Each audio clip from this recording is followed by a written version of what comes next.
Você deve ter visto essa semana um senhor que invadiu o altar durante uma missa e o padre simplesmente parou o momento auge da liturgia, que é o momento em que ele estava fazendo a consagração da Eucaristia, para simplesmente dar um abraço naquele senhor e depois todo mundo soube que o neto dele tinha morrido. Naquele momento ali, o padre parou algo muito importante que ele estava fazendo, ele parou de seguir o método, digamos assim, a liturgia, o fluxo do que ele tinha que fazer, para simplesmente acolher aquele senhor sem nem saber o que estava acontecendo. Esse foi o gesto mais importante que ele poderia fazer.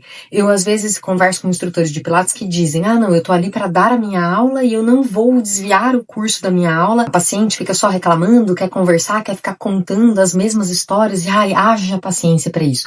Mas você já parou para pensar que a sua paciente com dor, muitas vezes só o que ela precisa disso é de um abraço e que você ouça a dor dela, é que você dê vez e dê voz para a dor dela, assim como aquele padre fez? Em casa, o marido já não a ouve, os filhos também não ouvem, a família tá toda sem paciência para ouvir sempre as mesmas reclamações e as mesmas histórias. E talvez na tua aula seja o único momento que ela pode ser ela mesma, com as dores dela, com a tristeza dela, com a lágrima dela. Outro dia uma instrutora me disse que a paciente começou a chorar, deitada no reformer. Ela falou que via as lágrimas escorrendo.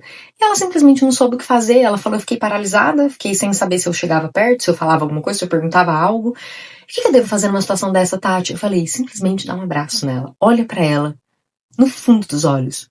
Levanta ela do reformer e dá um abraço. Era só o que ela precisava. A gente tem que saber o momento em que a técnica tem que ser aplicada, a gente tem que saber o momento em que o método tem que ser aplicado, a gente tem que saber o momento, inclusive, de não aplicar nenhum dos dois e descobrir uma outra estratégia para que esse paciente se movimente, para que ele descubra que o corpo dele não é tão frágil assim, para que ele vá melhorando. E a gente tem que descobrir o momento em que nada disso importa. Só a real empatia. Só dar um abraço, ouvir com paciência, dar vez e voz para a dor desse paciente. Acima de qualquer método, acima de qualquer técnica. Porque no fim das contas, é um ser humano com outro ser humano. Só isso.